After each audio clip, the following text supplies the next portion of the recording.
Financial markets పై పట్టు సాధించాలనుకునే వాళ్ళు Revanth conduct చేసే వెబినార్ కోసం ఈ నెంబర్ కి కాల్ చేయండి. నమస్తే, వెల్కమ్ టు సుమన్ టీవీ. నేను విష్ణు. ప్రస్తుత పాటు ప్రముఖ స్టాక్ మార్కెట్ అనలిస్ట్ జీవి సత్యనారాయణ గారు వారితో మాట్లాడదాం. సార్ నమస్తే. సార్ సత్యనారాయణ గారు నమస్తే. సార్ సత్యనారాయణ గారు, చాలా మంది ఆడియన్స్ మీ వీడియోస్ కింద కామెంట్స్ రూపంలో వాళ్ళకి కావాల్సిన రిక్వైర్మెంట్ గురించి అడుగుతున్నారు. సత్యనారాయణ గారు, ఏదన్నా లాంగ్ టర్మ్ కి స్టాక్స్ ఏదైనా సజెస్ట్ చేయండి, ఏదన్నా ఒక 5 to 6 years కి ఇన్వెస్ట్మెంట్స్ చేసుకోవడానికి మార్కెట్ లీడర్స్గా ఉన్న కొన్ని కంపెనీస్ గురించి చెప్పండి అంటూ అడుగుతున్నారు. ప్రేక్షకులు అడుగుతున్నారు కాబట్టి just for the information purpose కొరకు, నాలెడ్జ్ కొరకు, ఎడ్యుకేషన్ పర్పస్ కొరకు, నెక్స్ట్ ఒక 5 to 6 years కి ఏ సెక్టార్స్ బాగా పెర్ఫామ్ చేసే అవకాశం ఉంది, మరి ఆ సెక్టార్స్లో మార్కెట్ లీడర్స్గా ఎవరెవరు ఉండబోతున్నారు, ఎవరెవరు ఉంటారు, సో మరి వాటిలో ఇన్వెస్ట్ చేసుకోవడానికి మరి ఇప్పటి నుంచి మనం ఏ విధంగా ప్లాన్ చేసుకోవచ్చు దాని గురించి చెప్పగలరు? రైట్, ఇది మంచి. ఓకే, నేను కూడా అడుగుతున్నారు కానీ అంతకుముందు మీరు చెప్పేది ఇప్పుడు చెప్పట్లేరు ఏంటని. సరే, ఓకే, ఇప్పుడు నేనైతే చెప్తాను కానీ మళ్ళీ బడ్జెట్ ఉంది మనకి. బడ్జెట్లో మీరు చూసుకోవాలి ఒకటి. రెండోది, జనరల్గా బడ్జెట్లో వీటికి బెనిఫిట్స్ ఉంటాయి కానీ వీటితో పాటుగా ఇంకా వేరే కూడా వచ్చి ఉంటాయి, అవి కూడా చూసుకోవాలి. ఇంకా మీకు ఏదైనా డౌట్స్ ఉందంటే కామెంట్స్ రూపంలో కాకుండా నాకు మామూలు మెసేజ్ పెడితే నేను రిప్లై ఇస్తాను. ఓకే, ఇప్పుడు చూద్దాము. జనరల్గా ఈ మధ్యకాలంలో ఎప్పుడైతే అంటే నేను అంటున్నాను కాదు, ఉదాహరణకి మేము లాస్ట్ వీక్ లడాక్ పోయినాం. మొత్తం బోర్డర్ సెక్యూరిటీస్ కోసం చాలా గవర్నమెంట్ ఖర్చు పెడుతుంది. అంటే నీ పాకిస్తాన్ బోర్డరు, చైనా బోర్డరు, ఏదైతే టిబెట్ బోర్డర్, అంటే మేము లడాక్ పోయినాం, లడాక్ పోతే ఇవే బోర్డర్లు. అయితే మామూలుగా డెవలప్మెంట్ లేదు. అంటే ఏంటిది, మనం కూడా బోర్డర్ వరకు కూడా పోయేంత సోర్స్ ఉంది ఇప్పుడు. అంటే ఏంది, రోడ్స్ అనుకోండి, అక్కడ ఉన్నటువంటి ఆర్మీ అనుకోండి, అంటే ఎంత ఖర్చు పెడుతుంది అంటే డిఫెన్స్ కోసానికి, బోర్డర్ సెక్యూరిటీస్ కోసానికి మన దేశం ఇప్పుడు. అందుకనే అంటే ఆ కార్గిల్ కానీ, ఆ చైనా బోర్డర్ కానీ, అవన్నీ ఏవైతే ఉన్నాయో అంత స్ట్రాంగ్ అనమాట. ఏమాత్రం పాకిస్తాన్ వాడు మన దేశంలోకి ఎంటర్ అయిపోయిందంటే రెడీగా ఉంటారు, చైనా వాడు మన భూభాగంలోకి వచ్చిండు అంటే రెడీగా ఉంటారు. అంటే ఏంది, రాబోయే రోజుల్లో అంతకుముందు అనుకోండి ఆల్రెడీ డిఫెన్స్ కోసానికి ఇప్పుడు బాగా గవర్నమెంట్ ఇన్వెస్ట్మెంట్ చేస్తుంది, అంటే పెట్టుబడులు పెడుతుంది. బోర్డర్ సెక్యూరిటీస్ కోసం అనుకోండి, డిఫెన్స్ కోసానికి ఏవేవైతే కంపెనీలు ఉన్నాయో వాటికి ఆర్డర్స్ కూడా ఇవ్వడం జరుగుతుంది. ఆర్డర్ బుక్స్ అంటే ఏంది, అక్కడ హైయెస్ట్ పీక్ అనమాట. అంటే మేము వెళ్ళాము, అక్కడ ఒక పలక ఉంటుంది, హైయెస్ట్ పీక్ అనమాట. అంటే ఇండియాలో హైయెస్ట్ పీక్. అంటే ఎండ ఎంత ఉన్నా కానీ మనకి చలి అంత ఉంటుంది అనమాట. అంటే అక్కడ వాళ్ళు ఆర్మీ వాళ్ళు ఉండటానికి అవకాశం ఉండేటట్లు ఉంచుతున్నారు. ప్లస్ ఏమాత్రం అంటే అనుమానం వస్తే ఎప్పటికప్పుడు గస్తీ ఉంటుంది అనమాట. భద్రతా చెట్లు మామూలుగా లేవు. అంటే రోడ్లు అనుకోండి, ఒకప్పుడు సిగ్నల్స్ ఉండకపోయేది, ఇప్పుడు కొండల గుట్టల్లో కూడా జియో సిగ్నల్ ఉంది, ఎయిర్టెల్ వచ్చింది, అంటే పోస్ట్ పెయిడ్కి వచ్చింది. అంటే అంత డెవలప్ అయింది అనమాట. అది మనం కనుక చూస్తే తెలుస్తుంది అనమాట. అయితే ఇప్పుడు డిఫెన్స్ సెక్టార్లో ఎవరైతే లీడింగ్ ఉంటారో ఆ కంపెనీలన్నీ మనం చూచు. BEL Bharat electronics, BDL Bharat dynamics limited, HAL Hindustan aeronautics limited. ఇప్పుడు మేము అంటే ఒక 5 సెక్టార్లు చెప్తాను. 5 సెక్టార్లు మార్కెట్ లీడర్స్ అనుకోండి. 5 సెక్టార్లో ఒక 3 కంపెనీలు చెప్తాము. ఈ 3 కాదు, మళ్ళీ ఆ సెక్టార్స్కి వెళ్తే మీరు ఏం చేయాలంటే పెన్ను నోట్బుక్ దగ్గర పెట్టుకోండి. screener.in వెబ్సైట్ ఉంటుంది, screener.inకి వెళ్ళి ఇప్పుడు డిఫెన్స్ ఉంది అనుకోండి, HAL BDL అని చేసి ఎంటర్ చేసి సెర్చ్లోకి వెళ్ళి పీర్సన్ కనుక కొడితే డిఫెన్స్కి సంబంధించినవి అన్నీ ఉంటాయి. మళ్ళీ మనం ఏం చేయాలి, డిఫెన్స్లో కూడా ఏ కంపెనీ ఎంత ప్రాఫిట్లో ఉంది మెయిన్. ఇప్పుడు నేను చెప్పే కంపెనీలు కాకుండా ఇంకా వేరే దీనికంటే మంచి కంపెనీలు కూడా ఉండొచ్చు.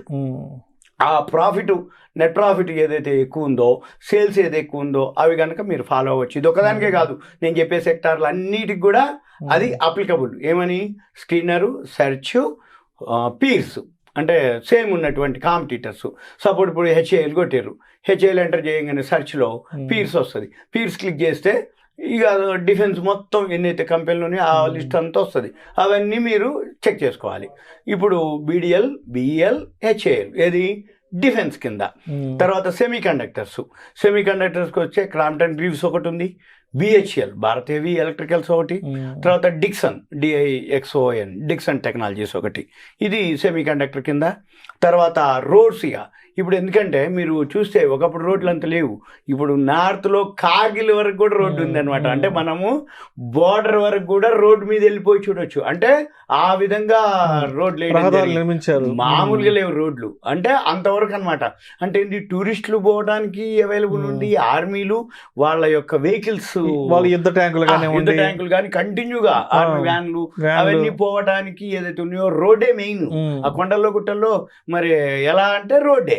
ఆ రోడ్డు ఇప్పుడు బోర్డర్ వరకు అనమాట. అంటే ఏంది, China border, Tibet border, Pakistan border వరకు మన వెహికల్ పోద్ది. అంటే ఆర్మీ వెహికల్ అయితే ఆర్మీ వెహికల్ పోద్ది, మామూలు మనం టూరిస్ట్ వెహికల్ అయినా పోయి చూడొచ్చు. మనం ఆ బోర్డర్ వరకు చూసి రావచ్చు. ఇది ఒకటి. ఇక ఇప్పుడు రోడ్స్ అనమాట. ఆదాని పోర్ట్స్ ఉంది, అది రోడ్స్ వేస్తుంది. తర్వాత ఐఆర్బి ఏంటిది అంటే ఈ టోల్ గేట్లు అంతా ఐఆర్బీనే. మెయిన్ ఐఆర్బి దేనికి అంటే ఇప్పుడు రాబోయే రోజుల్లో టోల్ గేట్లు ఉండవు. మన వెహికల్ రోడ్డు మీదకి వస్తే ఆటోమేటిక్ గా శాటిలైట్ ద్వారా ఇక బిల్లింగ్ పడిపోతుంటది. అంటే ఏంటిది, రోడ్లు ఏ తీరుగా అయితే డెవలప్ చేస్తారో ఆ టోల్ గేట్లు కూడా అదే కలెక్ట్ చేస్తుంది. ఐఆర్బి మామూలుగా ఉండదు రాబోయే రోజుల్లో. ఎందుకంటే టోల్ గేట్లన్నీ కలెక్ట్ చేసేది ఐఆర్బి వాళ్ళే. అందుకని ఎక్కడికి పోయినా మీరు ఓ పని చేయొచ్చు. ఎక్కడన్నా టోల్ గేట్ పోయినప్పుడు ఆ పైన ఉంటుంది అనమాట బోర్డు, చిన్న బోర్డు పైన ఐఆర్బి అని ఉంటుంది. అంటే ఏంది, వాళ్ళు ఈ కలెక్ట్ చేస్తారు అని అర్థం. అంటే టెండర్ వాళ్ళే, బిడ్డింగ్ వాళ్ళే, మళ్ళీ వాళ్ళకే ఇస్తారు, వాళ్ళే చేస్తారు. ఇక తర్వాత జిఆర్ ఇన్ఫ్రా వాళ్ళది కూడా ఒకటి ఉంది. జిఆర్ ఇన్ఫ్రా ప్రాజెక్ట్స్ అదొకటి ఉంది. అది రోడ్లకి. ఇవి 3 కావు, ఇంకా చాలా ఉంటాయి. కానీ ఒకసారి చూసుకోవచ్చు. కన్స్ట్రక్షన్కి ఇప్పుడు ఏంటంటే గవర్నమెంట్ 3 కోట్ల ఇళ్ళని శాంక్షన్ చేయడం జరిగింది. ఈ 3 కోట్ల ఇళ్ళకి కావాల్సిన స్టీలు, సిమెంటు, కంకర, ఇసుక, ఏదైతే వైరింగు, అవేవైతే స్టీలు ఆ కంపెనీలు ఉన్నాయి అవన్నిటికీ ఏదైతే ఆర్డర్ ఇచ్చిందో అవి కూడా ఓకే, పాజిటివ్. ఇవే కాకుండా ఇక తర్వాత రైల్వే అయితే మెయిన్ అనమాట. ఇక మామూలుగా లేదు. టూరిస్టుల కోసం అనేది రైల్వేలు, వందే భారత్లని, అయోధ్య అని, అంటే ఒక్కొక్క ఊరికి ఒక్కొక్క రైల్వేస్ ని చేయడం కోసం బాగా చేయడం జరిగింది. టిటాగర్ అంటే బోగీలు తయారు చేయాలి, బ్యాగులు తయారు చేయాలి, ట్రాన్స్పోర్ట్ కోసానికి సామాన్లు పోవటానికి కంటైనర్స్ తయారు చేయాలి. వీటన్నిటికీ టిటాగర్ వ్యాగన్స్ ఒకటి ఉంది. తర్వాత రైల్ వికాస్ నిగమ్ ఆర్వీఎన్ఎల్ ఒకటి ఉంది, రైల్ వికాస్ నిగమ్. తర్వాత ఇర్కాన్ ఐఆర్సిఓఎన్, ఈ 3 రైల్వే సెక్టార్లో ఉంది. తర్వాత రెన్యూవబుల్ సిస్టమ్ ఉంది. ఈ రెన్యూవబుల్ ఏంటిదంటే రెన్యూవబుల్ పవర్ గ్రిడ్ ఒకటి, అంటే పవర్కి సంబంధించింది పవర్ గ్రిడ్ ఒకటి. NHPC power grid public sector unit, NHPC public. ఇప్పుడు మేము ఎక్కువ శాతం చెప్పే అన్ని పబ్లిక్ సెక్టార్ యూనిట్లే మ్యాక్సిమం, 1-2 తప్ప.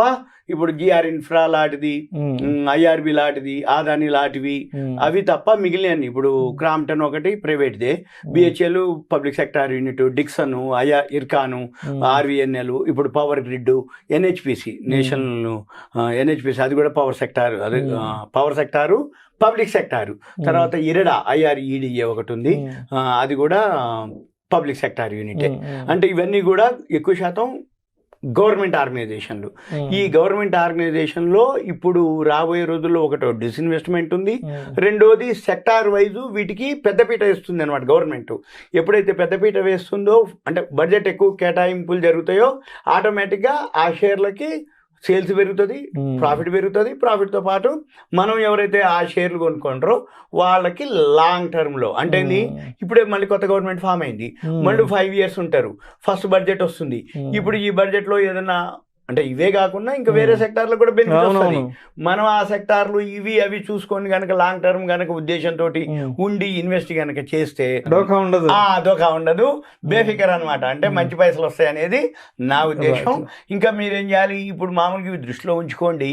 మళ్ళీ బడ్జెట్ అయిపోయినాక బడ్జెట్ని బట్టి మళ్ళీ బడ్జెట్ తర్వాత ఇంకా వేరే సంప్రదించి వేరే మీ ఫైనాన్షియల్ అడ్వైజర్ కానీ మీరు కానీ ఎవరన్నా ఆ సెక్టార్లకు కానీ ఇంకేమన్నా వేరే సెక్టార్లకి పెద్ద మొత్తాలు కేటాయింపులు జరిగి హోంవర్క్ చేసుకొని ఇన్వెస్ట్ చేయడం అనేది ఉత్తమం. ప్రేక్షకులకు విజ్ఞప్తి, ఈ వీడియోలో ప్రస్తావించబడిన అంశాలు కేవలం ప్రేక్షకులకు ఇన్ఫర్మేషన్ కొరకు, నాలెడ్జ్ కొరకు, ఎడ్యుకేషన్ పర్పస్ కొరకు మాత్రమే వీటి గురించి ప్రస్తావించడం అనేది. వీటిని రికమెండ్ చేయడం అయితే మా ఉద్దేశం కాదు. పెట్టుబడులు పెట్టే ముందు మీ అడ్వైజర్ని సంప్రదించి మాత్రమే తుది నిర్ణయం తీసుకోగలరని మా మనవి. నమస్తే. సుమన్ టీవీ ధన్యవాదాలు. Thank you. సుమన్ టీవీలో మీ పర్సనల్ అండ్ బిజినెస్ ప్రమోషన్స్ కోసం కింది నెంబర్కి కాంటాక్ట్ చేయండి.